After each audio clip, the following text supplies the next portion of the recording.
it's your girl Crystal. Hey everybody, it's Tanisha. And welcome to another episode of She Laughs. Yes. So today we are at the Fig Tree Cafe. Yes, we're on location, so excuse the background noise. Yeah, please excuse it. So T, you want to talk about the topic for today?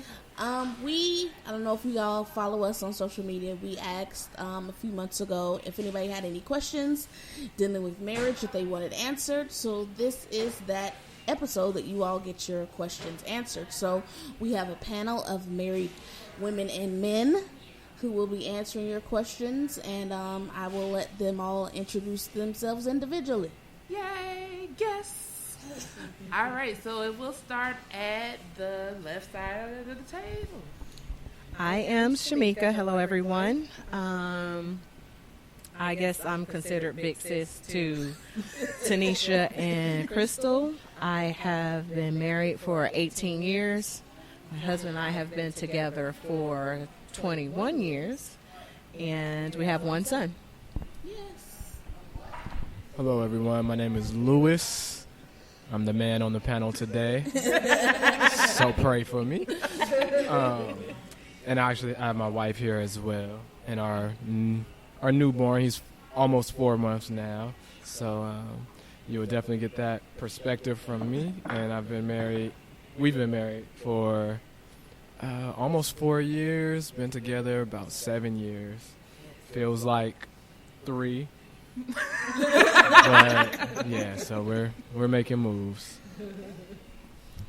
Hello, I am mom to Crystal and Tanisha, as well as to Shamika. This is Lady EJ. I've been on the show before, so I'm glad to be back. I have actually experienced, this is my second marriage. My first marriage, I was married for 12 years, together with him for 15. And with this marriage, we met online and we're married 9 months later, and we've been together almost 4 years now. And of course, we are the pastors of Living Beyond Church International. Whoop, whoop. So I'm glad to be here as well. Oh, yeah, I guess I got to introduce myself. Yes, again, you are married. Sorry. I counted myself out. Yes, you guys know me. Well, you guys already know Tanisha, and I'm married, been married for 5 years. So, yeah, y'all know that.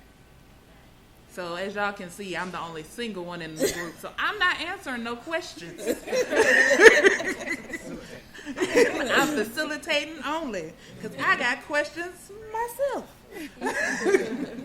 So I guess we'll just jump right on in, and I will start, let's see, with the first question.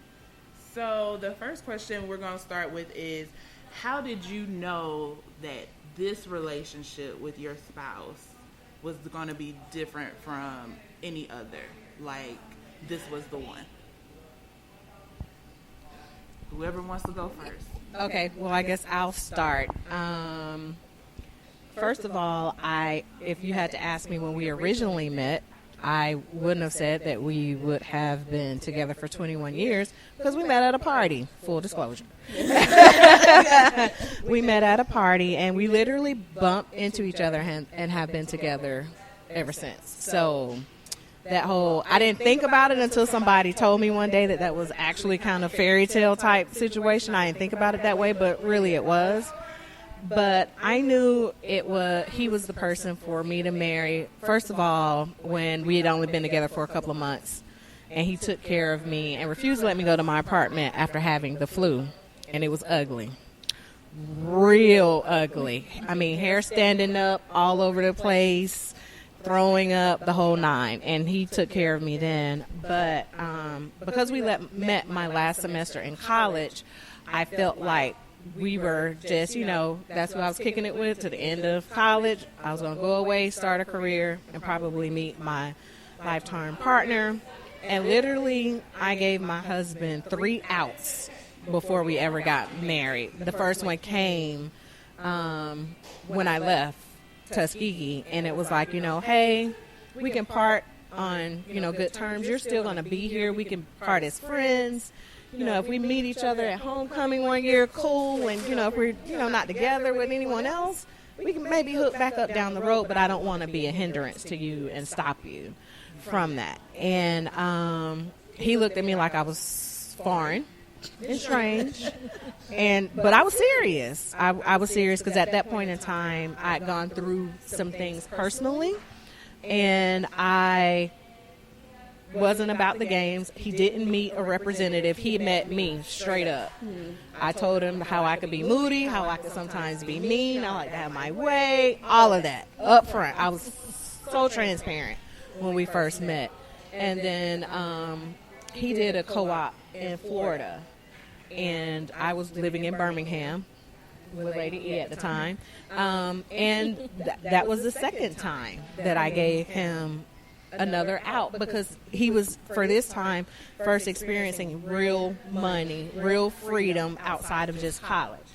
And I knew it would be different because I had already been living that life in Birmingham, single by myself. I had gone out, but, not with other guys, but still out clubbing and that type of thing. So I knew he would experience different things being away from college and parents' home. And I gave him another out.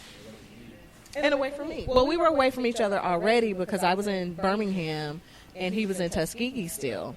And so I would drive down just about every weekend, or he would come up. So I knew it was going to open up, and he was going to be in Florida, West Palm Beach, close to Miami. I knew. I was realistic about it. So I gave him another out. And I knew it was 3, so the third one I can't really remember. No, I know when the third one was. When we hit a bump in the road during marriage, I gave my husband another out. Because I had always been raised to be a very strong individual, a very strong woman, and I never wanted him to feel like he was trapped in something that he didn't want to be in. And that's when the third out came. And we're here. So I knew after the first 2, I knew, and then definitely it was reaffirmed during marriage that he was, when I gave him the opportunity. And a lot of times when a lot of people go through things, you don't hear someone say, if you want to go, go. Let me just start over where I am right now, but go. And that's when we at first hit our very hard place in our marriage.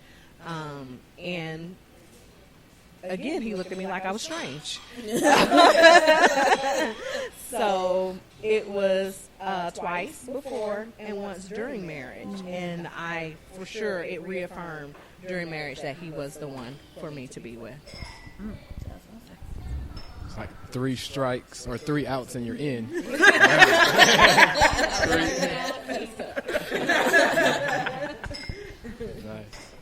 Wow. Well, that just tells me, when it comes to a man that's really made up his mind, it doesn't necessarily matter what you say. That's why he looked at you crazy. You giving him excuses, reasons that you see as hey, this is going to be a good time, because, you process things differently as we do. But as a man, if I say, hey, this is where I'm at, this is what it's going to be, you can, unless you do something crazy, it's hey, we're going to make this work. So for me, myself, the question was, how did I know? Yeah. Basically, she was the one. Yes. In a sense. Yes. Initially, I did not. And when we met, it was crazy because pretty much we met online as well, Facebook. And pretty much from the day that we met physically, we hadn't really been apart unless we traveled to go see our families in other states. But it wasn't really till one of my best friend had told me, he said, you know what, you should really give her a chance. I think she'll be good for you. And I was like, what? Really? And this is some months after we had been dealing with each other. Or she been putting up with me. Yeah. So, but it was after that, when he said that, I took the time to really pay attention to her and really see what she was about and really see how I can benefit from her in my life and how she can benefit from me in my life. Because if there was no real benefits in it, then what kind of partnership is that? So shortly after that, it didn't really take too long after he made that statement to me for me to take a look at her and say, okay, yeah, this is the route I want to go. So I'll do pretty much like my 3-month evaluation process and make sure we're good. And when I made my mind up, it didn't matter what she said. It's like, we gonna be together. And now she's stuck. No outs.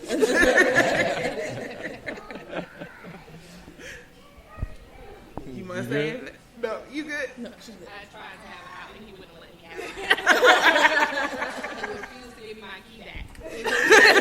He refused to give me my key back so that I couldn't date anybody else. And he really, like he said, once he made up his mind, I couldn't go anywhere at that point. So He blocked everything. he shut it down. He shut it down. And his friend only said he should look at me when we weren't dating. And I said, hey, I'm going to go to Atlanta and spend Valentine's with someone else because we're not together. And he actually let me go.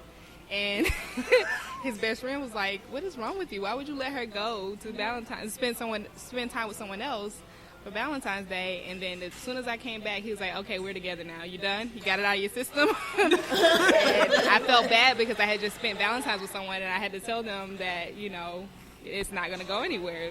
Yeah, he was like, and Lewis told me, I just wanted you to go see your family one more time on somebody else's dime. Because I said, really, she asked me, really, like, why would I let that happen? Because I was confident in what I said, nobody's going to be able to do for you what I'm going to be able to do for you. Come on now. So I didn't even know the guy, but he's not going to be able to treat you like how I'm going to be able to treat you. So you're best off here. Well, then, my God, he has spoken. That is that. Well, I guess on my end, being married before, actually it was to Shamika's best friend. Mm-hmm. He was my big brother. He was our big brother, but that's okay. But going through a lot of pain and hurt and healing and becoming whole within myself, because as I've explained and said before, even in ministry, I didn't really learn myself until my divorce. I didn't know who I was until my divorce. I always relate to that in the Runaway Bride when she checked every type of egg type, because I was always catering towards him. So I didn't know who I was. So finally, when I was by myself and I was able to be healed and able to be whole, guess what? I knew exactly what I wanted. And I wasn't going to settle at all. And I actually wrote down, and I've showed them exactly what I wanted in a man. And not just a man to say, because I know a lot of, I just want a man. No, you just don't want a man, because you will get, you'll hear a guy say, I just want to have a woman in my life. No, you will just get that, what you're asking for. But I was specific in the partner that I wanted. I was specific in, I know I'd never loved myself. And so when I finally learned to love myself, I knew how that person should love me. And the only way that person can truly love me is if they had the love of God, for him, as well as then I know I can be reciprocated the same thing. So basically wrote down everything I wanted, and I really wasn't looking for anybody. Gone out a couple of times, but I really was not looking. And my pastor at that time, I don't know how or why he sent this link to me. found the link. He sent it to my Facebook page, and I, got on the Facebook, and I did a very limited profile, just a couple of pictures and everything else.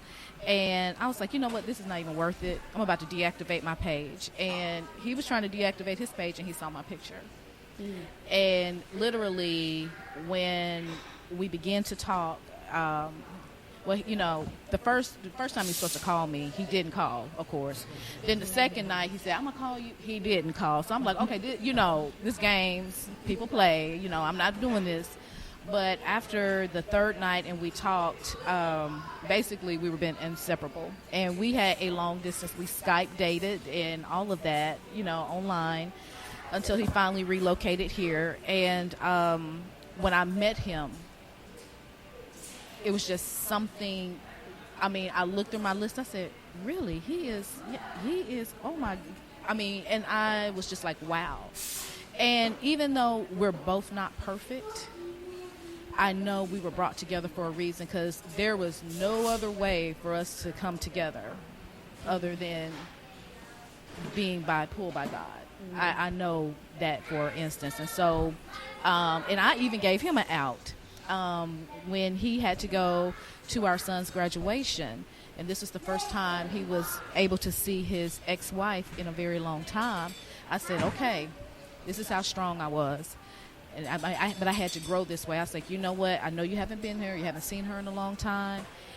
And they had a 20-plus year marriage, 20-plus years.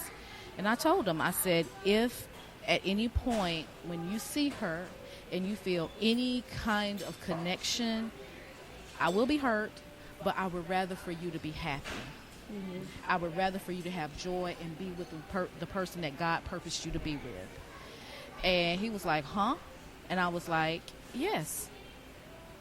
I said, that's what loving someone is all about. And when you can sacrifice your relationship and feel as though you can, I want his happiness, his joy, then I knew I was going to be okay. Either way it went. And guess what? He came back, said, I know I want to marry you. Then he got cold feet. As I said, then he got cold feet. And then he said he didn't want to get married on the day we were supposed to get married. Yes, he did. Can you believe that? I know. And his name is Daniel, too. I can't believe that. But after that time, and I told him that's okay. If that's what you want to do, that's fine. I'm okay. But then he said, nope. I know that we're supposed to be purposed together, so that's how we got married. But I knew right off the bat when I saw him that was the one for me. He was the one for me. That's just so cute. I don't have the. Well, I guess me and my spouse have known each other since we were 12. But we have been in each other's lives dating, including marriage. It's been 12 years. So we were dating for 7 years before we got married. During that 7 years, I don't know when it necessarily hit me, but being that close to someone for that long, it just fits. Mm-hmm. I know there was a change in me when I wanted marriage and it seemed that he didn't want it. And I was totally content with breaking up. I know I've shared this story with Crystal before. I was like, okay, well, God, this is not how this is going to work. There's no problem. I had no malice in my heart. I wasn't hateful. I still loved his family the same. I was ready to go. It was a peace that came over me, and God was like, nope, you can't. No, what you mean? No, I can't. This is not. This is not going in the direction that I want it to go. I'm not upset about it. I'm okay. And God kept saying, no, no, not yet. Just wait. And I didn't know during that time he was talking to him as well. I was ready to be out. I was good to go, no problems. But I think during that time was when there was the solidity to say that we were supposed to be together. All right. Y'all got some good answers, some good stories. One day, blessing in Jesus. All right. So then, do you think you fully comprehended what you meant when you said I do? What all that encompassed? Or have you learned more as the journey progressed after it? Well, I know for me, I did not fully comprehend what I said when I said I do, because I didn't know he was about to pastor again. So I was like, you mean a what? You gonna do what? And I gotta be who? Do you know what I did back in the day? I was the girl, in the mirror. That's about, you know what I'm saying? So I did not fully comprehend. I knew the idea of marriage, that I wasn't where I was and what I wanted, but I'm still learning. And I think you will always continue to learn, because as you get comfortable, you think you get comfortable with a person, but a person goes through so much growth individually, in the marriage, just by different things that are happening. So I didn't fully comprehend this time. Again, I was 25 when I got married the first time, and of course I was just, he was the best guy I ever dated. That was my thing. He was the best guy I ever dated. So and I did not see marriage, because my father had passed, so I did not see a solid marriage. So I didn't know what being married was about. And the one thing I did know, that whatever challenges or issues that we may have, we're going to work through this. We're not just going to give up. That was the one thing that I did focus on. And like I said, I'm still learning every day, because, we joke about it, but we're serious. Even though he's a leader and a pastor of a church, and we're leaders together, we're still Daniel and Alidria. And we still have to respect each other as such. I respect his calling, I respect his vision, and I'm all for it. And that's one thing you have to do. But no, I did not comprehend, because when he said he was ready to pastor, and that was like 2 days after we got married, I was like, okay, all right, yeah. And you did. He set me up.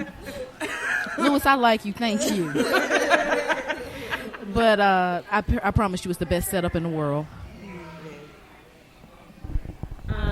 I would say you never comprehend what I do means down the line, because I do changes. Matter of fact, and I'm so not the matchy type person, but this past anniversary we actually had shirts that say "we still do" since 2000, because I do means different things, sometimes by the day, sometimes by the minute. It means something different, and I think in our age we don't know what that means. Like, we saw those of us that had a family. I came from the family that mom and dad was at the house, but it wasn't what, quote unquote, the traditional, because I had half siblings that I was very close to. So I knew that there was a thing that evolved when it came down to divorce and separation and that type of thing. So I do means different. So I don't think you can ever know what I do means until you're actually in it, until you actually go through 2 layoffs, until you actually go through a sick child, until you actually go through starting 2 businesses and working 9 to 5 and still trying to be what we need to be to our extended family as well. Because I do doesn't mean just with that individual. Yeah. I do means I do with everything you bring with you. And you don't really realize all of that until you're actually in it. So I don't know that if someone says that they knew what I do meant when they got married, I think they're lying, because you don't know. You don't know what life is going to bring you, and you still have to say, because sometimes I do mean, I guess today, and that's reality. I do means, I guess today, and Well, we're not Are you friends. sure? Or we're not friends. You know, I love you, but I don't like you today. So that's what I do really, really means over a long period of time and going through those cycles. So if someone ever said that they knew what it meant, I really think they're lying because they don't know. They don't know. I think with exactly what you said, but to say it a little different, you don't know what I do means until you have to. Absolutely. And it's in those moments where you say, okay, is this about me or is it about we? And, you know, is it about our future or is it about this moment? That's good. Because we have so many times where we might not want to do in that moment, but that moment sure enough can alter our future. Yeah. And you never you don't want to shut your future down off of a temporary decision in the moment. And we do it. It happens all the time, but to be aware of it and you know what it could possibly bring I think is key. I didn't know, you know, when I said I do, when I was young, I've always wanted to be married. So, and I wanted to be married young at like 18. Yeah. That early. So, I mean, I wanted to be married before that, and when I turned 18, I wanted to get married and start my family. So, yeah, at that time, my wife would have been 10. So, had to wait. but yeah. So, always having had that pretty much like in my heart, I didn't.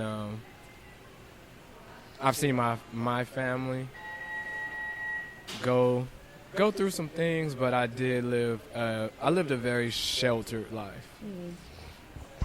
So at that time, I would say, yeah, I do. I can do. I do. That's me. I take the responsibilities, but I did not know the extent of, what it comes with. And when you bring in another person into your life and you become one that you really are sharing each other, your past experiences, and the people that are involved in it. So now, yeah, dealing with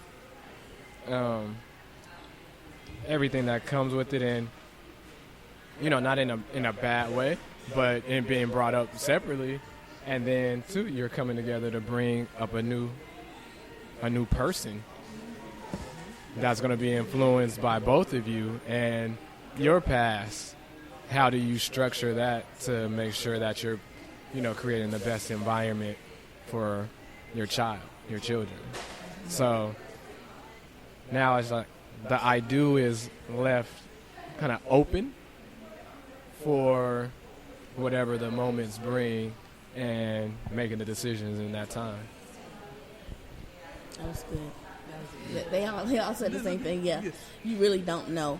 You have the idea of what the commitment will be, but you really don't know until you're in it, and it is definitely a moment by moment commitment. So you have an idea, but you don't know till you're actually in it.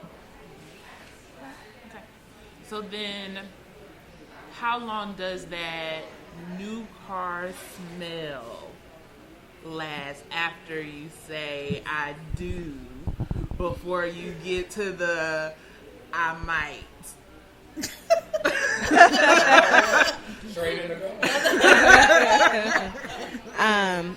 When I saw that question, I laughed because that's a very, very good question. Because it's what I think people need to understand is it's different for each relationship. So we sometimes tend to try to make this cookie cutter vision of what marriage is supposed to be like. But guess what? My marriage is not, and Tanisha's married to my brother. Our marriage is not the same as their marriage.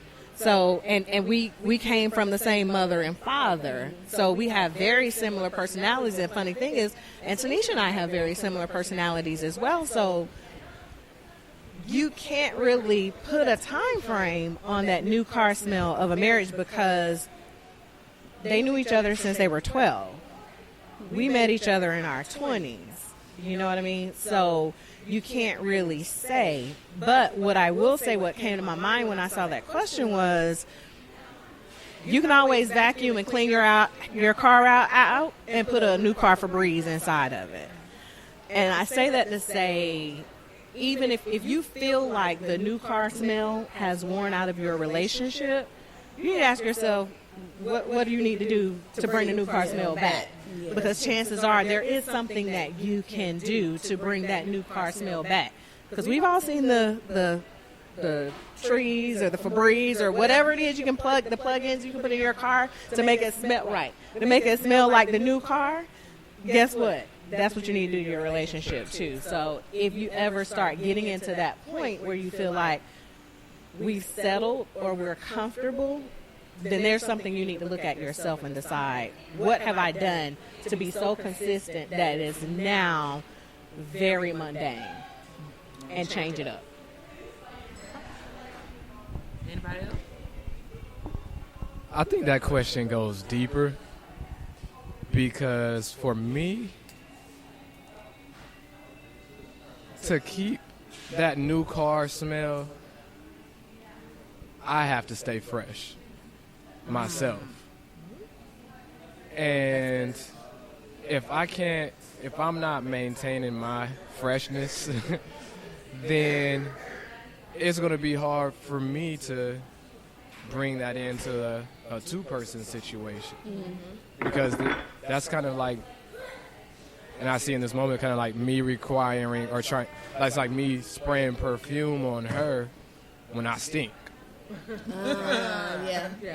You know, so like what kind of sense does that make? Because that's creating false expectations for her in my mind. Yeah. And I want her to look and smell a certain kind of way when you get a new car, you don't get in that new car filthy if you just played in the mud. So you have to take care of yourself first, so that way you can apply that same concept to the relationship. Like for me specifically, if my money's not right, it's going to be hard to have a new car smell. Because I hold myself to a higher standard of I need to be able to take care of and provide for my family. And if I'm not doing that, then I'm not fresh. So I will pull back and reevaluate like my life, my situation, what I have going on, to be able to make adjustments so that way I can come correct. Because like that statement I made at the beginning when I said, when it came to that other guy, I said I'll be able to I'll treat you better than he would be able to. I'll take care of you better than he would be able to. So in my head, I already have built up expectations for myself and what I'll be able to provide for her and the life that I'll be able to give to her. And if I'm not doing that, then I won't be able to, have this conversation where basically she's fresh, like with a new car smell even in the relationship, because to me I'm dirty. So that's my take on it. So, and then after that, it's basically, it just depends on you. It all depends on you. You can keep that freshness, but it takes work.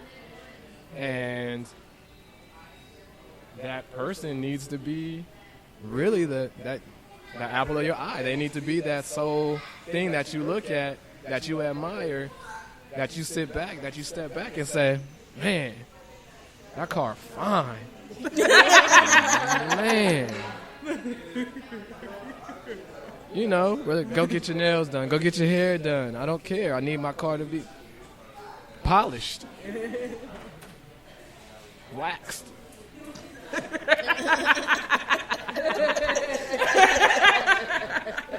But you know, all that stuff that comes with it. Yeah, like if you parallel it to a car and keeping that car up, you make sure that vehicle, because that vehicle helps drive you in life. She comes to me. She's like, "Can I get my feet done?" I'm like, "Please." She comes back later. She's like, "Oh, I need to get my feet done." Didn't I tell you to go get your feet done? Please, your nails. But I want her to keep herself up just as much as I know she wants me to keep myself up. But like I said, I have more responsibility that I put on myself to make sure I'm good, so that way she can be good and we can create a good environment. In addition, it's not just external, it's also internal. So when you say, like, keep your nails done, keep this, like, how I feel, especially after just having a child, like, my self-care is paramount in my relationship. Because if I feel whole, I feel complete, I'm better of a wife for him. So, and that's why when he said earlier, it feels like 3 years, because my friends always say that it seems like we're in a honeymoon phase, because we're always in a honeymoon phase, because we try every day, wake up and saying, you know, I choose to be with you, I choose to love you, I choose to learn how to love you better, I choose to continue to have a family with you. So I think making that decision every day makes you still have your new car smells. Of course, sometimes you do roll in the mud. Sometimes, you know, you do have a flat tire at some times. But, you know, it's the matter of going to get a fix-up, getting a tune-up, talking and communicating with each other. And then the car smell comes right back.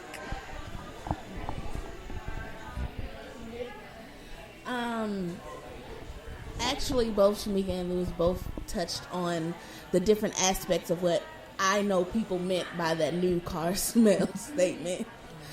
Some are talking external appearance and others are talking the lovey-dovey, happy feeling. And either way, it always starts with you as an individual. Don't always immediately point to your partner. Well, they need to, well, they need to, well, they need to. You are responsible for yourself. So what are you going to do to make things different or to make things better or to keep things going? You have to work, and you can't always depend on the other person to do everything, especially when it comes to things you want to fix or do better about yourself. So always point that finger back to you and make sure you're doing what you need to make sure things stay fresh. So next question, and this kind of ties in, I think, with the last, is what do you feel was the hardest part of coming together as one?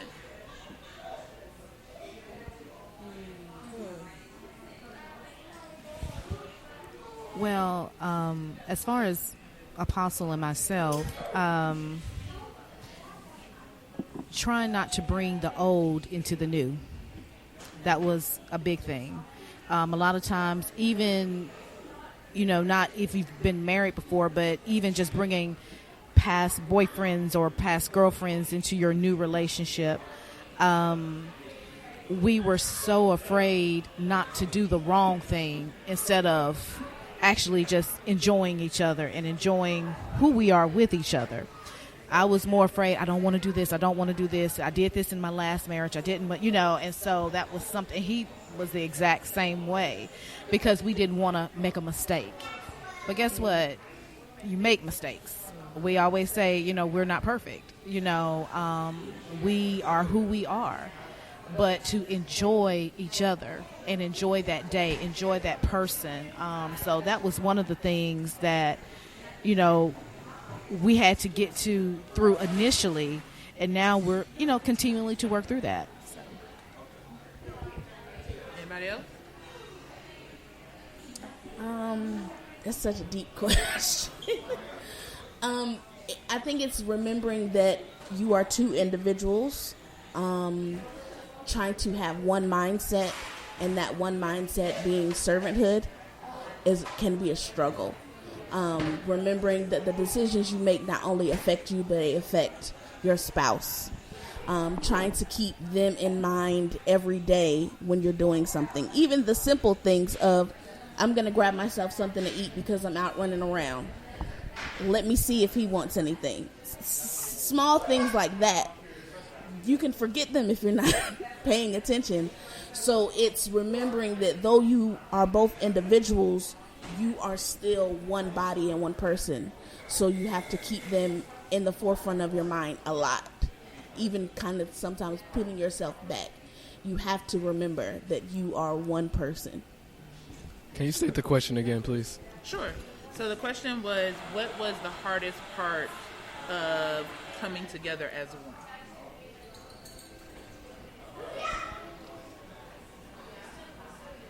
I think the hardest part, and it's a continual thing, because you can easily come apart. So the continual thing as a work in progress continually, but one aspect of it, kind of like you were touching on, is you have, I believe this, to come together as one, it's not two separate people broken coming to make one whole unit, one whole person. It's two complete people coming together.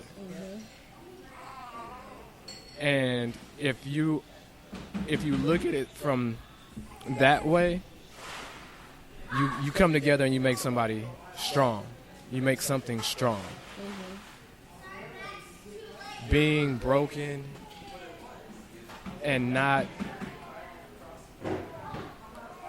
I'll put it like this. I think that is your responsibility to seek your healing.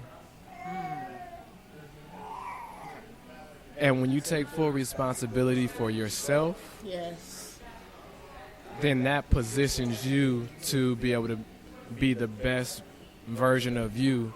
And if you both are doing that together, then that's your strongest bond potential.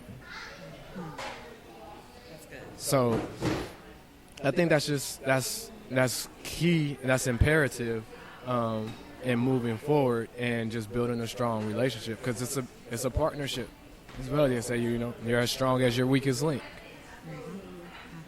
And then being able to even step beyond that, being able to analyze yourself, analyze each other, your partner, and say, okay, we may need to work on this, we may need to work on that. Because for my wife, anything that she lacks in, I lack in. Anything I lack in, she lacks in. So I'll find myself intentionally, there's things even in like business that I'll bring her in on because she has a different perspective than I do. And she sees things that I don't see. And I respect that. So I say, hey, if you can, be in on this, take a look, you'll hear and see things, and you'll be able to question things that I might not catch. So with that's two whole minds that can come together and make a better decision, because she'll catch something that I won't catch, just as an example. So, but definitely that making sure, taking responsibility over your life and yourself and any past pains and hurts that have happened, getting to the root of those things, dealing with those roots so that you can continue to grow stronger and healthier as a single person and then as a unit. So this will go migrate into the next question, because you're talking about two whole people. So a lot of women, especially single women, let's say us single women since I'm single, what's up with this whole submission thing? I'll start with that. First of all, I would say that I think the world has made the whole submission thing seem like a bad thing. Amen. It's not a bad thing. And that takes nothing away from you being the strong individual that you may have been coming into that marriage or relationship.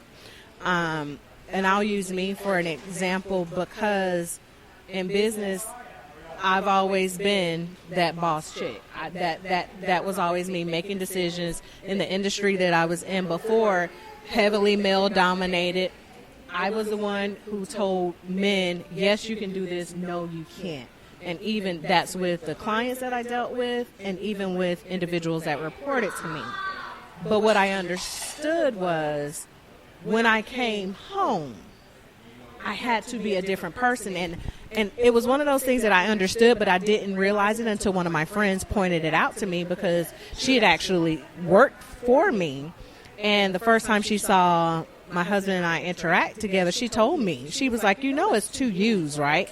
And I was like, what are you talking about? She was like, you're so boss at work, but I see you make a shift when you're at home. And she was like, it's not bad like you're a lap dog or anything like that. She said, but I see the shift in you when you are at home. And I think it's an understanding that, guess what? And you guys have heard me say this before, you should conduct your marriage like a business. I see my husband as the CEO, and I'm the COO. We have discussions about things that are going on, everything from what are we eating for dinner? And when we have those discussions, I offer my opinion. I tell him what I think and lay it out just as a COO should. Here's what I think we should do and why. But at the end of the day, the responsibility, because he is the head of the household, falls on him. So I'm going to lay out what I think, and then I'm going to let you make the decision. Sometimes he makes the decision of what I offered and I suggested, and sometimes he doesn't. But I'm okay with that. And even if I see us going down the wrong path of a decision that he made, even if I thought we should have gone the way that I said, what I refuse to do is do the I told you so. So what I honestly do is I pray and I ask God, show me how to make it right. Show me how to get us back on the path. And even further than that, I remember the night that my husband moved in. We had been married, and he had finished up school, and he had moved into the apartment that I had. And I remember saying a prayer, and I actually say this prayer continually to God, show me how to be the wife that I need to be, that you need me to be. Show me how to be the wife that he needs me to be. Not what I want, but what he needs.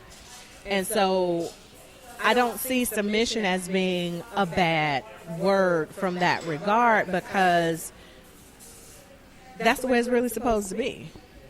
And if you call yourself to be any type of spiritual or religious person, then guess what? You understand that is the order. That doesn't take anything away from you as an individual. And I think a lot of people, the world has made it seem like when you say the word submission, that it takes something away from you as an individual. And that's definitely not the case. I don't feel like it takes anything away from me to submit to my husband. I'm still a strong individual, same strong individual that I was raised to be, but I'm so good with submitting to him. And guess what? He's going to make, sometimes his decisions aren't right. But it's not for me to say, no, you're wrong. You should have done it this way. We should have done it that way. It's to go along and help him fix whatever it is that needs to be fixed in a supportive manner. So that's how I feel about it.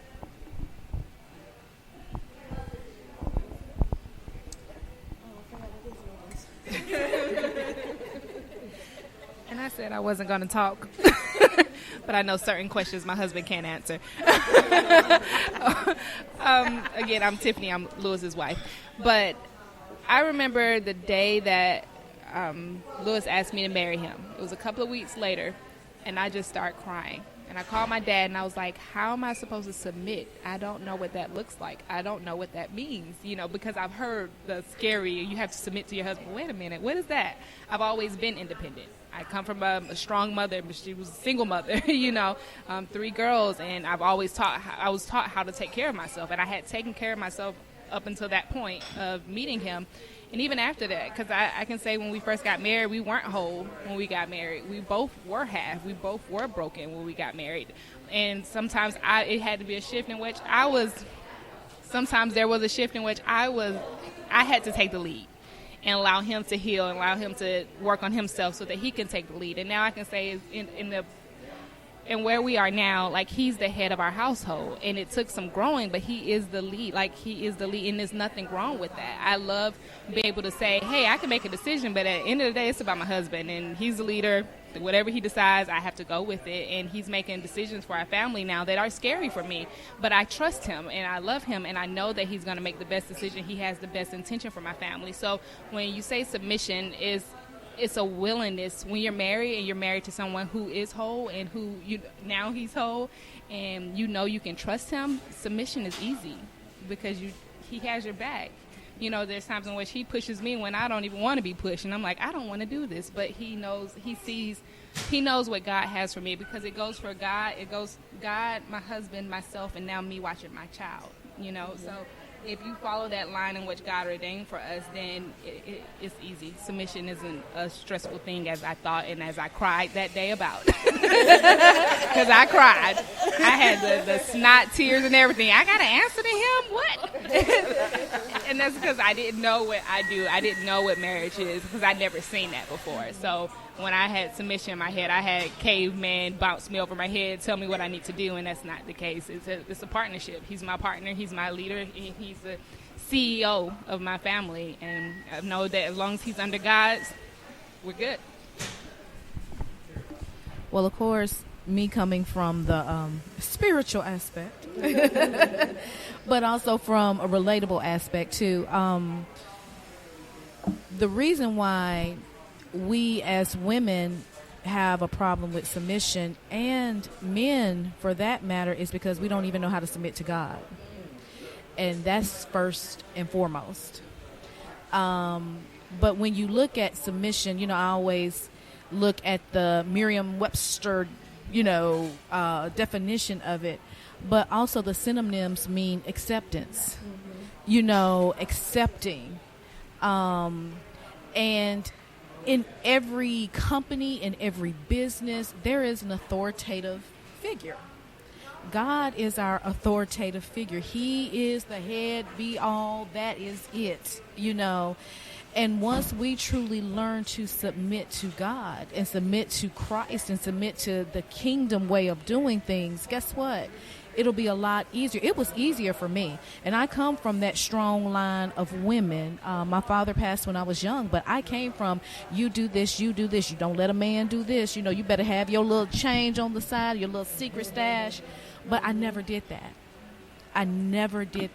Because I learned in the Word of God, I have to submit to God. And if this man is truly submitting to God, I'm going to be taken care of. I have no problem.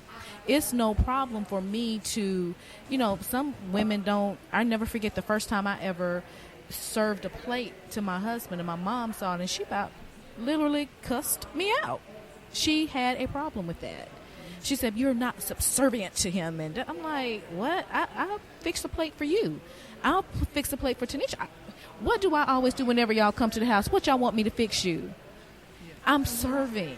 It's nothing wrong with serving and having a servitude attitude, as you always say. It's nothing wrong with that.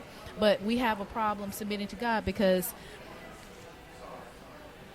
I guess we think we know everything sometimes. And,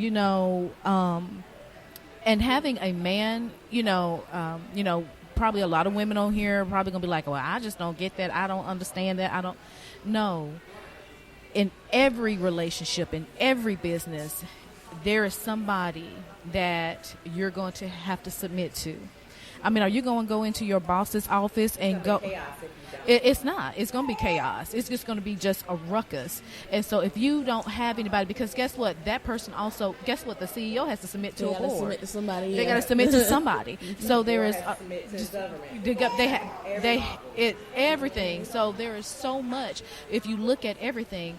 But we as our culture and our society, because of our past experiences, our ancestors, our grandmothers, our aunts, our uncles have gone through, that word has just become so ugly. It's been tainted. Yeah.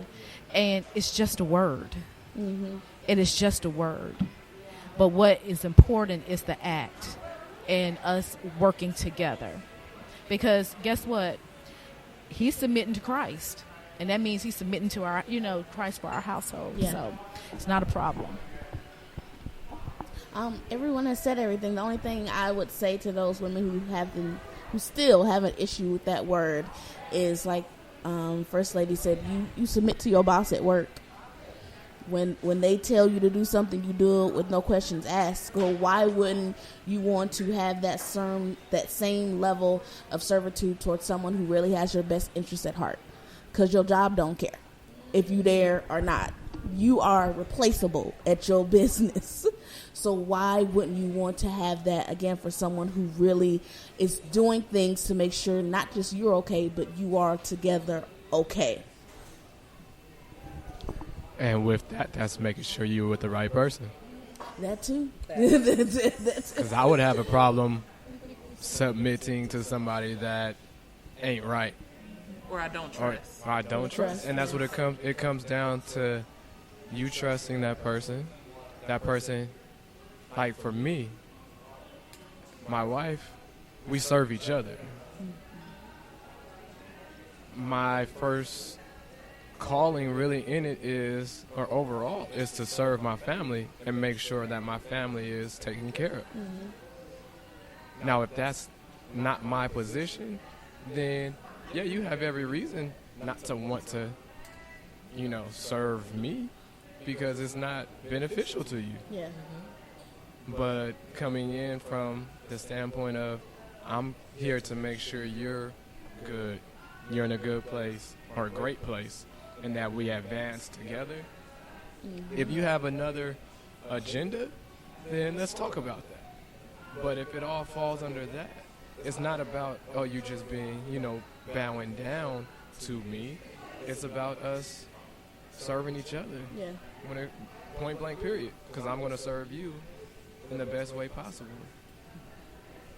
Okay. I'm going to actually add here, because as single women, I think the issue that we most have that we don't address is the fact that half of the relationships that we're in, we don't trust the person. Mm-hmm. Yeah. And we don't want to answer that question because we like the way you make us feel. Mm-hmm. And then when we start to get into finances, which is the next question, and I'm a higher earner than him, mm-hmm. well, now we have to delve into, I need to get a prenup, which to me now brings in the question of trust. Do I even trust that this marriage is going to last? So moving to that, I'm going to ask the next question. How is it that you dealt with finances in your marriage?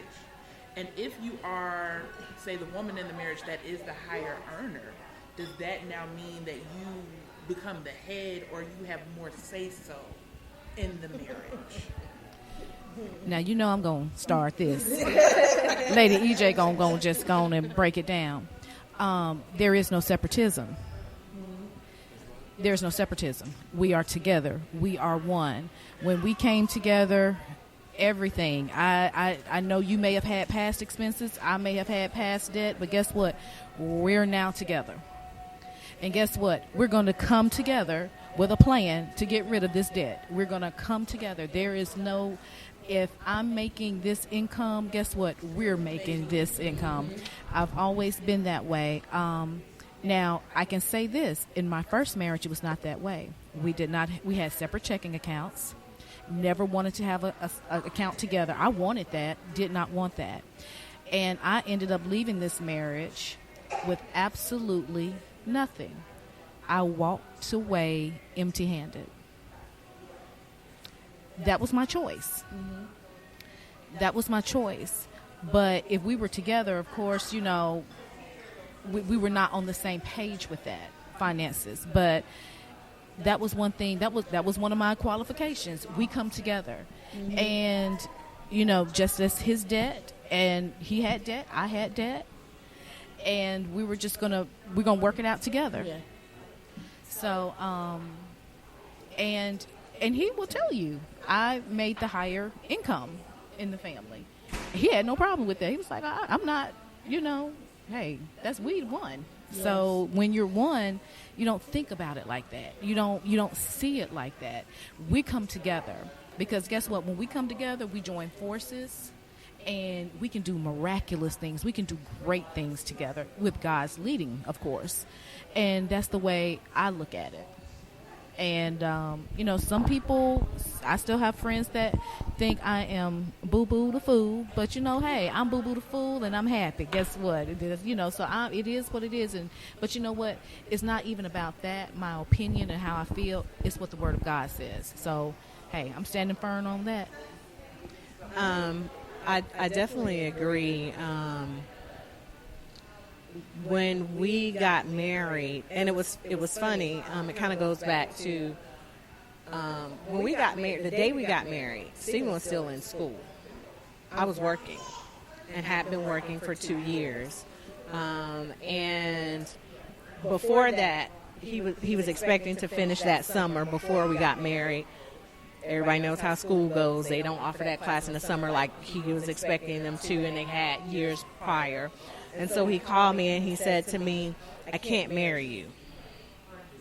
And I'm like, the person that had given 2 outs, what are you talking about? Because this is, at this point in time, this is like June, and we were getting married that November. And I was like, what are you talking about? And he said, and it goes back to kind of something you said earlier, how can I marry you if I can't take care of you? Because of the fact that he would not have been employed at the time. And so I said to him, I was like, do I get fired after we get married? And he said, what? I said, I've been paying my rent, my car note, my utilities, for myself to eat, and all of these other things. Why would that stop just because we got married? And I said, are you planning on finishing? And he was like, of course, I am. What are you talking about? So I was like, so what does that stop? So it was just kind of that understood thing. So when we actually did get married, we had separate accounts at the time. They were closed. And it became a joint thing. And I like to tell a lot of people when they talk about, and it's kind of funny to me when I hear people say that their spouse gave them money. An allowance? What is this, an allowance? What do you mean? Oh, my husband got his bonus check, and I was happy to see that deposited in my account. In your account? And that's how I look, because guess what? We got a bonus check. It wasn't the husband got a bonus check. We got a bonus check. And at one point in time, unbeknownst to a lot of people, at one point in time, I did make more money than my husband. And because he was self-employed completely at the time, and there were some months where I made more, and some months he made more. But guess what? We made the money. It wasn't about, oh, I'm paying all the bills, I'm doing this. Now, full disclosure, I will say how, going back to the spiritual thing, because it was at a time when we were at our rocky part in our marriage. So, and this is a lesson for anyone who thinks that your thoughts don't have consequences, even if you don't say the words. We were having a rocky time in our marriage, and at that point in time, I was making more money. And in the back of the mind, and it was shortly after I had given him that out during marriage. He didn't take the out. We were working through it, right? So in the back of my mind, never said it once to him, but in the back of my mind, full disclosure, he said he wants to stay, but if he don't, I'm good. Me and my baby are good. I can pay for this house by myself. I can pay this car note by myself and all that. But God said, no, little girl. Let me show you something. And I lost a high-paying job. What are we going to do? You know what I mean? Exactly. What is us going to do was the situation. And my thoughts had consequences. At the time when we were going through it, I did not see it and understand that God was teaching me a lesson. He taught me the lesson that, yes, you guys are going through a hard time, but your money don't supersede what I put together. Yes.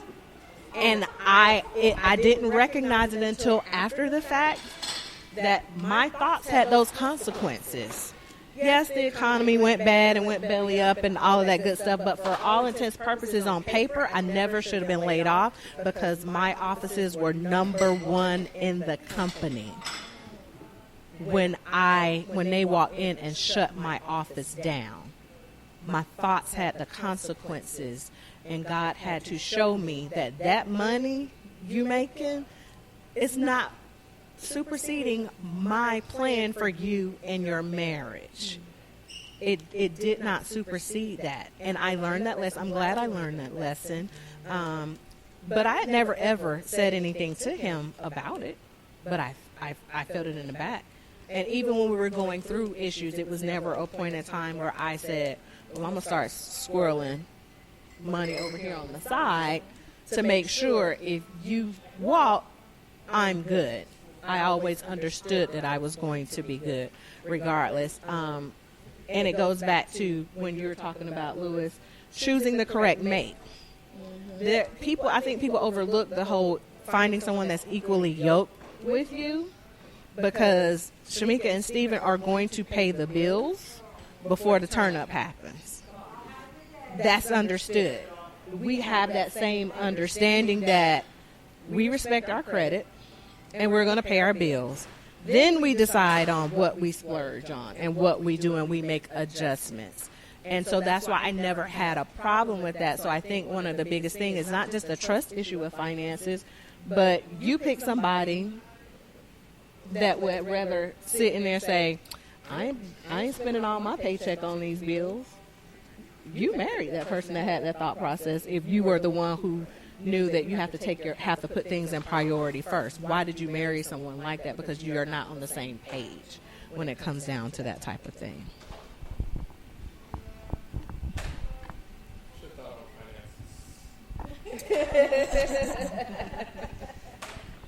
I don't really have a thought. And I say that because I've like I said, I had been taking care of myself for so long. When I met him, I was used to taking care of myself. And God did something similar. I lost my job for like 2 months. I didn't have a job. And at that time, we were still dating. And he came in and he took care of our household at that time. So I used to be in charge of dealing with all of our bills and taking care of our bills. But that stresses me out. When I don't see how things add up, it stresses me out. And so lately, my husband has been taking the lead. I don't have a separate bank account. We have a bank account. We have a joint account. We go through it together. And even like right now, he doesn't like for me to talk when he's eating. Sorry. So when it comes to finances, like right now, my husband is going down a venture in which he's doing trading. And it's such a scary thing for me because I don't know where the money's coming from. Even with him talking about, we've been on maternity leave and paternity leave since we had our son. And now my husband is contemplating not going back to work. And so with that, it's like, what are we going to do? What are we going to do? But he gave me my push present recently, and it was a substantial amount of money. And I said, what are you doing, selling drugs? But I know that he's not going to make any decisions without having our family at the forefront of his mind. When it comes to that, I allow him to lead. I allow him to pay our bills. I allow him to take care of it. And I do come to him and say, hey, can I get my nails done? Because he knows what we need, and he knows as a family what our next steps are, what's our goal. We're talking about getting a house right now, and I keep asking him, hey, what's my budget on spending on the house? And I have like a $250,000, and he's like, no, you're thinking small. You know, and so I know that he has a plan for me, and I know he has a plan for our family, and I know that God has us. And I'm going to let my husband finish this because I need to tend to my baby. And that's, finances is a big thing. I think one of the major point in our relationship, we were actually, this is when we first got married, and we were seeing a counselor, a marriage counselor. And she said this in the counseling session. She said, money, finances is going to be like the death of us. And I was like, no. I said, first, you need to stop saying that because you putting that out there. So we're going to counsel that. Don't say that again. So she stopped saying that. And I look at it, I think it's when it comes to women, and especially say you single women out there, and who you choose as a mate. No matter what, even from the money to anything else he's doing, his vision is important. Because if he's not going anywhere, you're going to go nowhere with him. And even if you have a plan, it's a great chance that he's still going to take you nowhere. And you're just going to have that plan, that dream. So I've been spending a lot of time myself. Like I've been off work for like 4 months, unpaid. And I know she was like, how are we going to do this? But even before he was born, I was already working out a way to be able to make it happen. I've been seeking knowledge and information and ways to do things. Like we live in an information age right now. There's no reason why you should be broke with the internet. You can simply Google 10 ways to make money online. And if you do them, you'll be able to take care of yourself if you have the discipline. And that's point blank period. Living in the United States, a lot of people say, they hate the system and the system is broken. I say, no disrespect to people that say that from a racial standpoint, but the system is not broken. It's working perfectly for those who created it. You just not working the system, which means you need some more knowledge. You need to know how it works so you can operate in it to the full capability that you can. If you're not going to do that, don't complain, because then you're living in a victimized state of mind, which a lot of people do. They rather be a victim than figure out how to get out of that and overcome.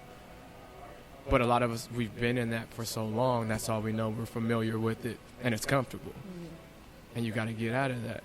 I've been pushing myself to get out and go beyond just the 9-to-5 mentality. And because for me, I've known all my life, I've always had ideas. I'm like, it was weird for me, even to start getting jobs. But I used to tell myself I wouldn't have a child until I could afford it. So I built that thought process up in my head. And I wouldn't get married till I can afford it. And I found that later on, more recently, I was really setting up roadblocks for myself, because I also contributed that I can afford it to a dollar amount or what I had to do to be able to afford it. God is beyond a 9-to-5.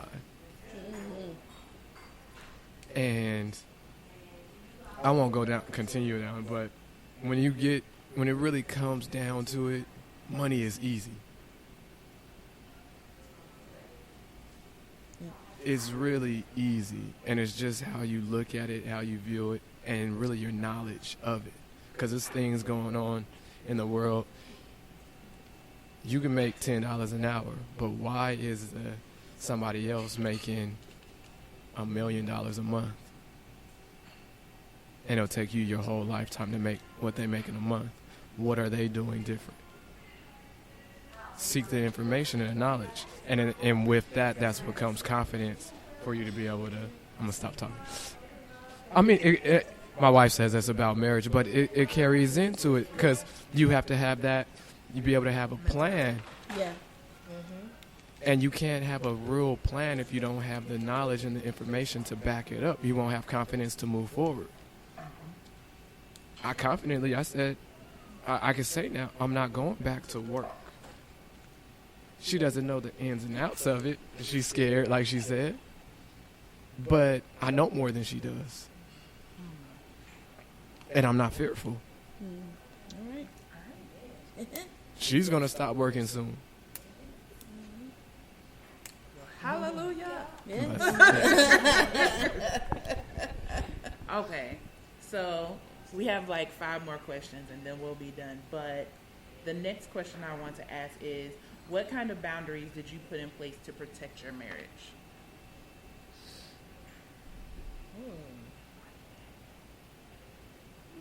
What kind of boundaries did you put in place to protect your marriage? Okay. I'll go. My mother gave me, she's given good marital advice. But one key thing that my mom gave, bit of advice she gave me when we were married, was to keep everyone out of your business. Keep everyone out of your business. So you have the tendency, especially if you grew up with a group of girlfriends or whatever, when you, girl, let me tell you what happened. Yeah. So the way my mother explained it to me, she said, if you love someone and you have any inkling in your mind that you will forgive them, keep it to yourself. Because after you have forgiven them, those that love you will hold that over that person's head. And I took that to heart when she said it to me. And again, Tanisha probably doesn't even know this. At some of the rocky parts of our relationship, my brother lived with us and had no idea that we would be going through hell. And he was living right in the house with us and had no idea. So the boundaries that I guess I would say that I put up were the boundaries within our 4 walls, meaning our bedroom. It stayed between us, whatever we were going through. Whenever he makes me upset, and I'll have a friend that'll happen to call and I might be upset and she'll go, what's wrong? And I'll go, it'll be all right. And that's usually my response to it, because I'm not going to go through and bring you into my relationship, because it's our relationship. It's not the world's relationship. It's not my family's marriage. It's our marriage, and it's meant for us to figure out whatever we're going through together, rather than bring everybody and their opinions in. Now, on the flip side of that, I also put those same boundaries up with my friends. So if someone calls me and starts being, because a lot of my friends are married, starts calling and telling me what they're upset about with their spouse or whatever, as soon as they start, I put up the roadblock. Hold on. Now, are you just trying to vent?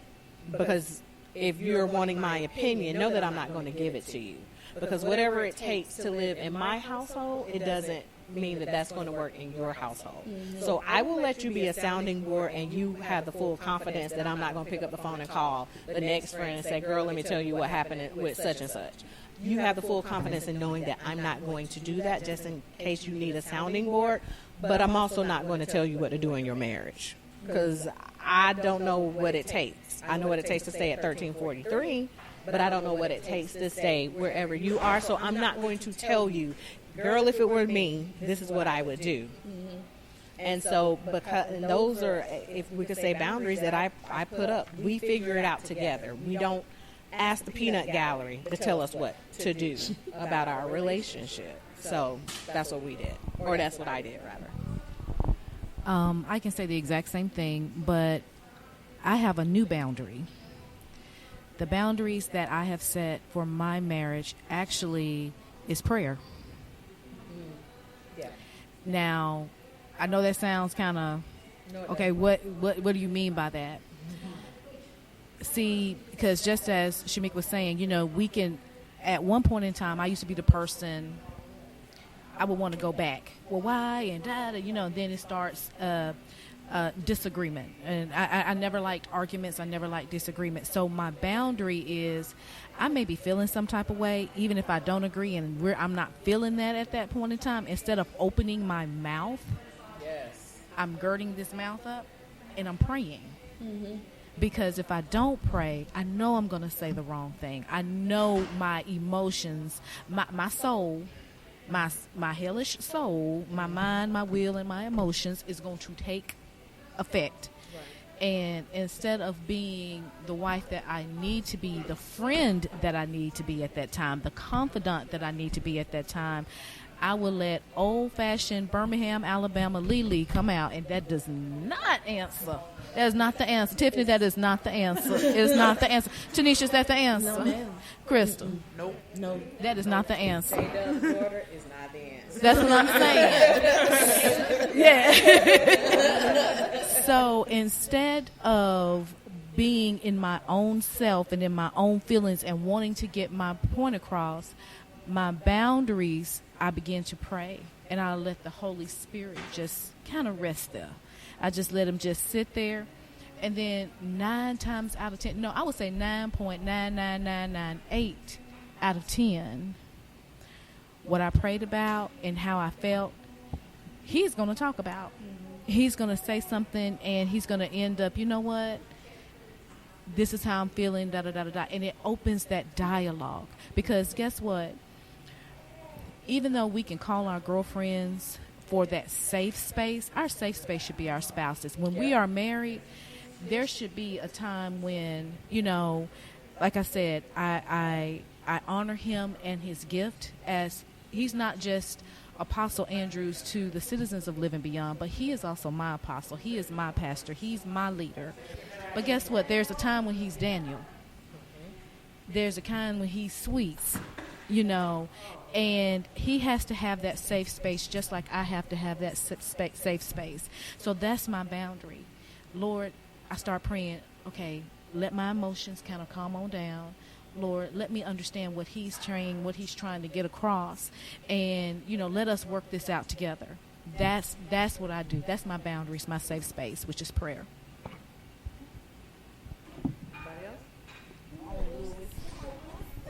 Boundaries. When I first met Tiffany, she said, "I'll kill you." So she set some boundaries from the beginning. Let me find out. I was like, okay. Pretty direct. And well, I guess to say,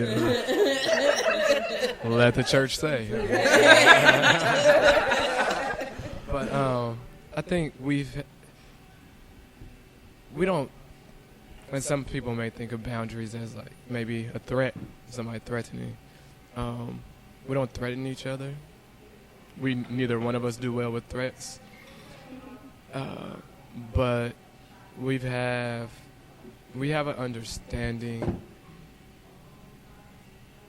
and we're like-minded from this standpoint of, if you want to leave, you can leave. I'm here because I want to be here, and you're here because you want to be here. So I'm not going to hold you against your will. And that goes back to also being whole. Is that I was great before you, and if we come together and you're not contributing to my greatness, what's the point? So with that, you know, walking papers are available if you want to sign them, but it will be you signing them and not me. But you know, at this point, I would do my best not to give you that pen. But it's kind of like an indirect way when you say boundaries. We have boundaries based off of just a mutual respect for one another. None really like stated, but so off the mutual respect and knowing that you know, she has a level of crazy inside of her. I have a level of crazy inside of me. And she's never seen it. So that's the worst. Yeah. I've heard her stories.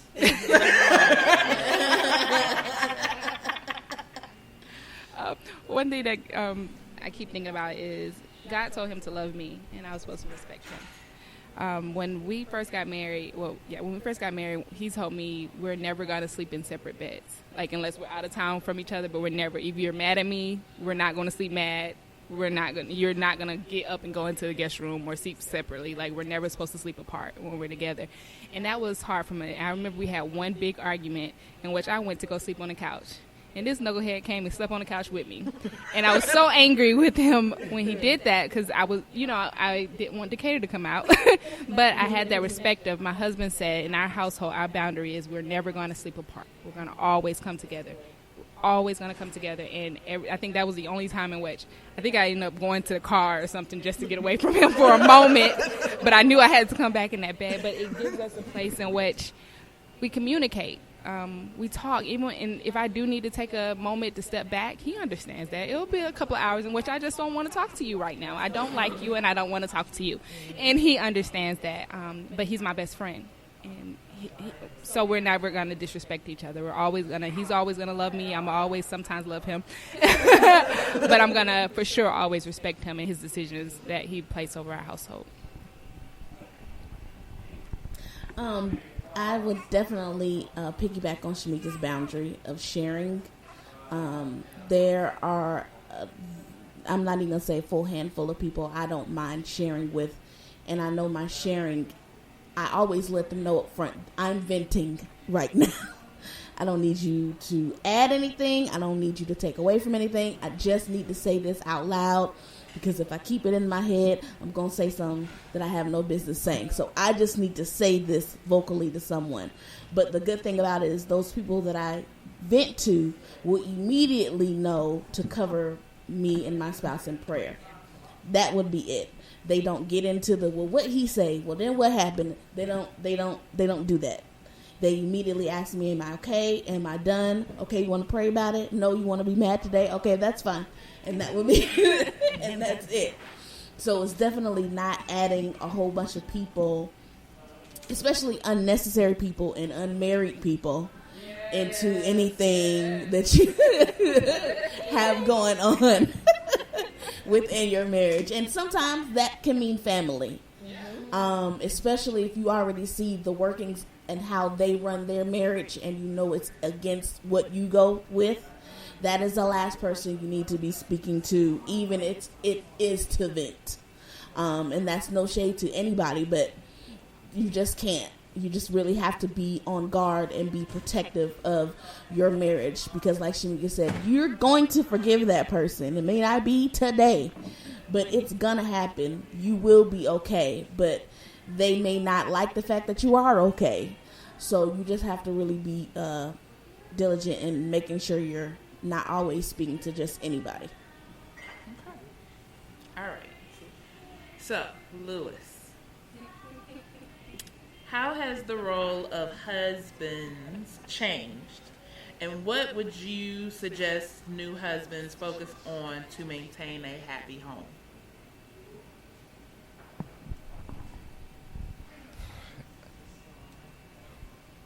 I grew up in an era.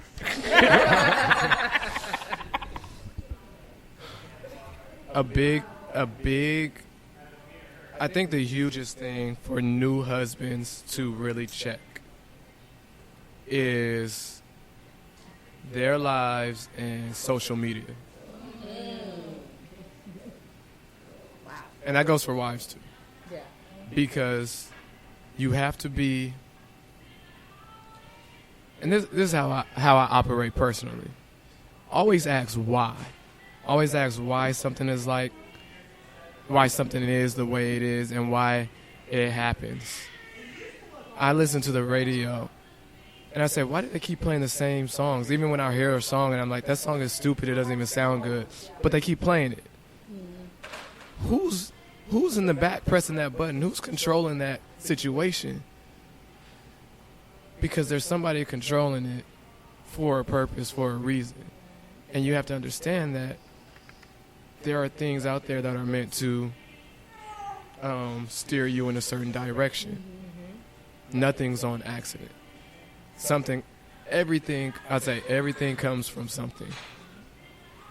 So when it comes to social media and music as well, know that most of the stuff out there, especially that's geared towards us, is made to distract us, to keep us from what's really going on. But when it comes to your marriage, there are also distractions out there as well. I was on my Instagram, and they change up the way that it functions, just like Facebook. Remember back in the day, you used to be able to see all your friends' stuff on your timeline. Now you don't see everybody's. They have algorithms that pinpoint what they want to show you.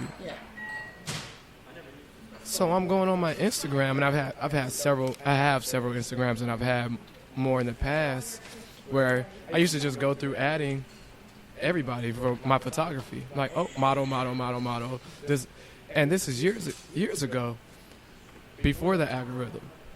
And I'm scrolling through the other day, and I'm like, is this porn? I'm like, every time I scroll, feels like it's like porn on the screen. And I'm now constantly deleting people as it comes through, but it's like, in a way, you don't necessarily have to be willing or looking for it. They're putting it in front of you to get you hooked. And in that whole world, and I say this is for the women as well, it's for the women as well, beyond just distractions, that social media thing is also set up to with the premise of comparison. So you're looking at one highlight films of people that are living, and you think they have the best life. You think everybody's dolled up and wearing makeup and a perfect 10 all the time, and that they have the perfect relationship all the time, and that their life is just grand, when it's not the case. I see plenty of things. I look in the background. I see the prettiest girls taking pictures, and I see the mirror shot, and there's no furniture in her apartment. But then you might look, 2 weeks ago, she was on a private jet with somebody. Like, what's really going on? You people put out this facade to seem like everything is perfect, when it's not. So you have to be aware of that, so you don't find yourself comparing yourself, especially for on topic when it comes to relationships. Because people are out there, they're going to look great. Relationships are out there, they're going to look great. And when you look at yours and say, mine is not like this, why doesn't he take me to Aruba like every other week? Why doesn't, so they always in the Dominican Republic? Oh, girls trip again? Oh, how come we not doing it? How come we not traveling? How come we not? They're not doing it like that. And the people that might be doing it, either they know something, or they got somebody that's paying, they tricking for it, or they running up that credit card bill. And some people doing it, they may be paying for it, but they don't have the furniture when they come home. It just all depends. But and it happens all day. It's all day, and they dress to the T. Tiffany says, "Stop trying to keep up with the Joneses," and it's real, and it's to set you back. Set you up and set you back. So don't compare yourself. And at times you gotta restrict yourself. I did good yesterday. It's at night, and I looked at my Instagram. I set a timer on it. It was at night, and this was the first time it says you spent 45 minutes on Instagram. I'm like, it's 8 o'clock at night. Look at me. Because if you don't know, you'll swipe your life away. Yeah. And that time when you could have been doing something towards to better yourself, to contribute to your future, you just let it go. And you're not even aware of it because it goes by like that. So watch out for the comparison, you young men, you new husbands, new wives, old husbands, because it's just new tricks out there. Yeah. And you got to be aware of them. All right. So last question, and we're going to go round robin. What aspect of marriage were you most pleasantly surprised by or shocked by? I can jump right in. Having a 24/7 cheerleader. I was shocked by that. Having someone that's constantly pushing and encouraging you. Though, you know, you have that with your friends, it's different when it's a spouse. Because they're there. They see when you're trying to hide. They see when you don't want to move. So having that constant 24 push, yes, you can do it, I know you can do it, was a shock. Mainly for me because I hadn't seen that in marriage before. So that's what definitely surprised me. It was a good surprise.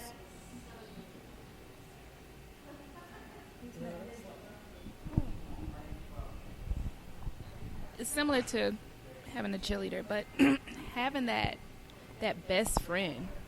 Like, he knows things that I've never told a single soul, and he doesn't judge me for it. You know, he supports me through it. He loves me through it.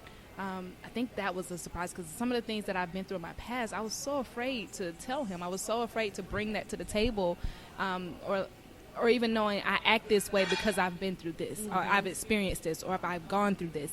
And as my best friend, he'll, like, I remember it's something I've been through in my past, and he purchased a book to say how he can deal with someone who experienced something like that, you know. And I think that was a surprise for me, really having a best friend that is like, he's really my safe place. Like, he's really, truly my safe place. He never brings it back up. He never, like, say, oh, my wife goes through this or went through this. No, if I decide to talk about it, it's on my terms, and he supports me through it. So I think that was the surprise of knowing that, like, you really have a best friend that you don't have to worry about turning his back on you, you know. Or it's like, you know, you have your girlfriends, but they can not want to be your friend the next day, you know. But he is there, and he's stuck with me, and he loves me through it. So I think that is one surprise from marriage.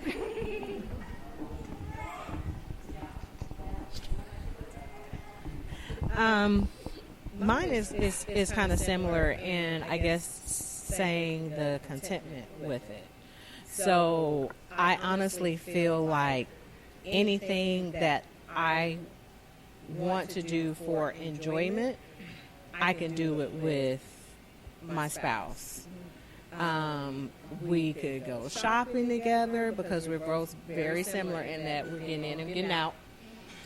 We can party together, vacation together, watch movies together, even though sometimes I get tired of watching war movies. We can just be.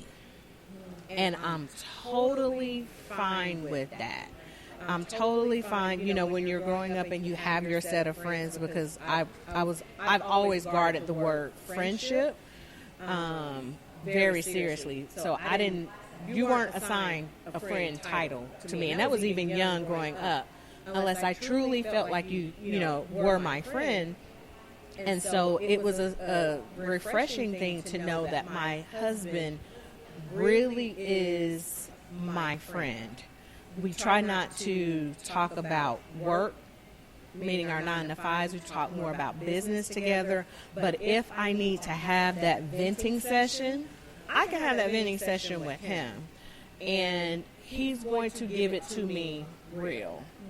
And that was very shocking. And, you know, because I always thought I still have my friends when we got married. But if I don't talk to them, which I do, but if I don't talk to them, I'm good, because I truly talk to my best friend, whether we're, you know, the happiest we've ever been today with each other, or today is, I really, really don't quite like you today. I'd still talk to my friend, and I'm totally fine with that. And so that was very shocking to me to find out that, yeah, truly, because we didn't, like, unlike, you know, how you guys connected when you were friends beforehand.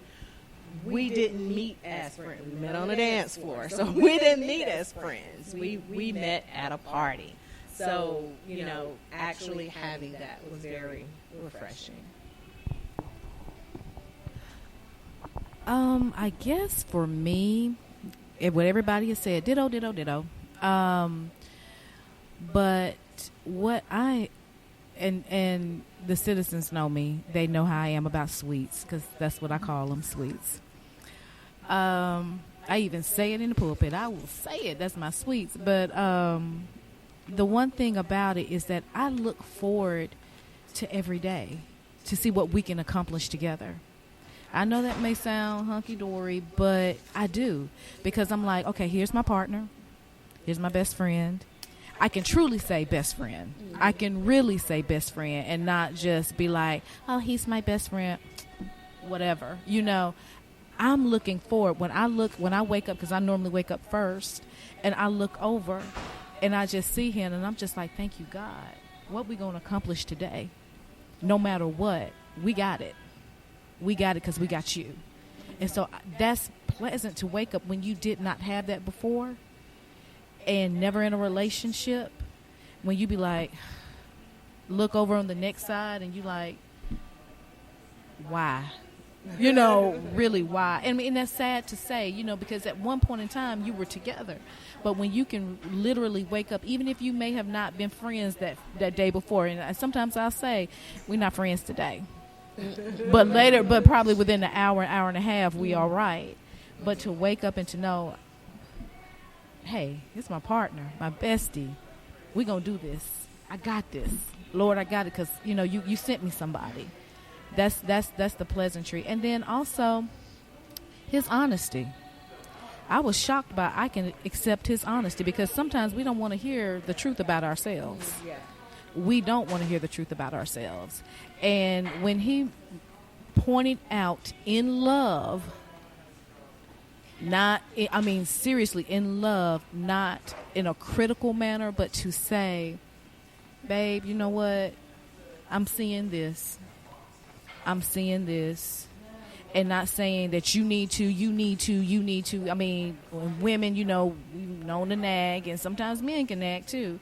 But to actually tell me in love, hey, babe, maybe you need to do something different. Maybe, you know, I'm seeing this.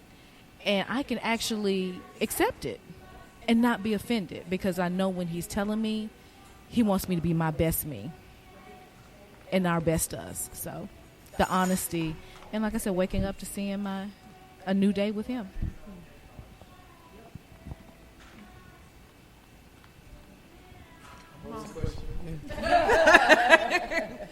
What aspect of marriage were you pleasantly surprised by or shocked by?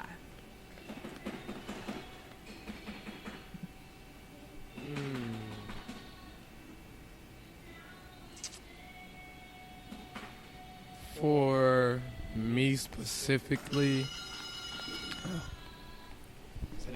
No. for me specifically, I know my wife is a godsend because I'm special. So, in a lot of ways, I'm unorthodox. So even I can say keep up or put up with me, take somebody special. And I'm realizing that more and more, that she rides with me. Even if she's in the passenger seat and don't know exactly where we going and how we getting there. She's pressing the fake brakes and I'm pressing the gas. Yes. So, it's a pleasant shock and surprise, because no, I mean just the fact that she's still here and she's rolling with me and going with it.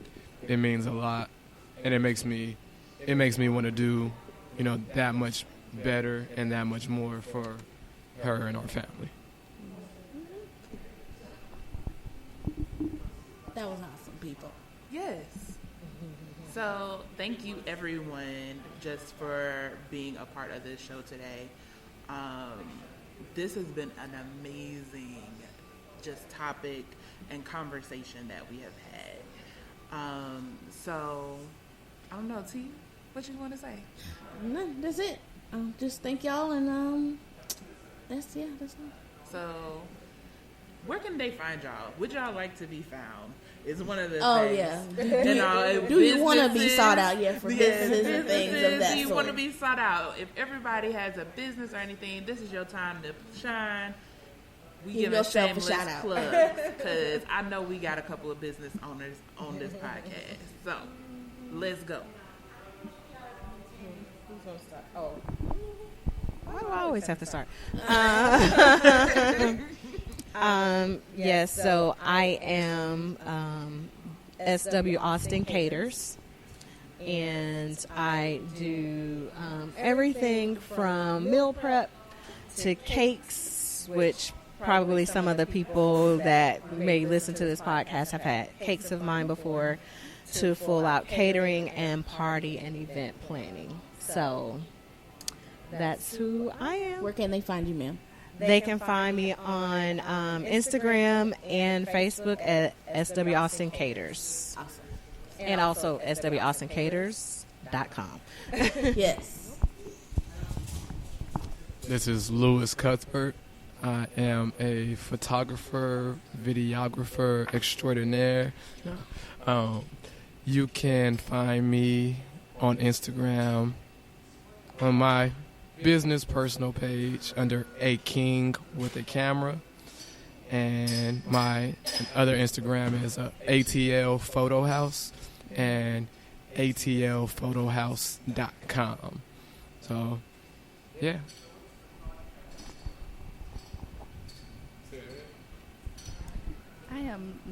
I'm not supposed to be a guest on the show. I'm just here by default. I'm working on a lot of things right now, but everything will be housed on my main Instagram, which is Ms. MS Tiffany Alicia. Alicia is spelled like Alicia. And yeah, that's where most of all of my stuff is. My website is tiffanyalicia.com, and that's where all of my stuff. Oh my God! What ministry you When got your going husband is the biggest cheerleader, that's what it is. I also have my nonprofit, Gold Hearts and Crowns. That's Instagram is Gold Hearts and Crowns. We're doing a lot of work in the community coming up very soon, so stay tuned. Also, I am starting an interior design and event planning business called Take Notice. So be on the lookout for that. I'm very excited for that next endeavor. Yes, follow our Instagrams and you'll find everything. Now, then, Gold Hearts and Crowns website is goldheartsandcrowns.org. Well, I think I got a lot to say, probably right quick. Of course, my husband and I are pastors. Can I say I'm a pastor, y'all? Am I? Yeah. What? Oh, well. Yeah. Thank you for finally claiming it. Hallelujah. Hallelujah. We are Living Beyond Church International. Our website is, we just changed the website, so I gotta. I was right. It's livingbeyondchurch.org. You can also find us on Facebook. We're Living Beyond Church International. I stepped out on faith. My husband told me, come on home, and we opened our own business, which is a revenue cycle management, medical billing business. It's called Eden Management Solutions. And you can find me on Facebook. It's under @Eden Management, and it's MGMT Solutions. The website is EdenManagementLLC.com. So hit me up if you providers of service. I do it all. Also, I have my own nonprofit. I am a 2-time ovarian cancer survivor, and my website is standingovationsfoundation.org. And we are a organization that is geared towards ovarian cancer survivors and their families. So that's what I'm doing, and I probably got something else coming up in the future, but I ain't going through all that right now. Okay, amen. All right. Well, as always, you guys can find me on Facebook at Tanisha Williams, and Instagram is Styles by Tanisha J. And as always, guys, you can find me on Facebook or Instagram at Charmaine's Confessions, or you can find me on Facebook and Instagram at Charmaine Kierce. Also, look out for the She Laughs page on Instagram, which is at She Laughs. Yes. As well as on Facebook, She Laughs. So go subscribe. We're on iTunes, Spotify, and Spreaker. And coming soon, I think we're going to be on Google Podcasts as well. Google Podcasts as well as iHeartRadio. Yes. So keep checking out for us. We love to hear from you. We love to get your questions. A lot of you sent questions in for this episode particularly, and I hope we got to all of your questions, but we would love to hear from you. So until next time, be blessed, and we're praying for you. See you guys. See ya.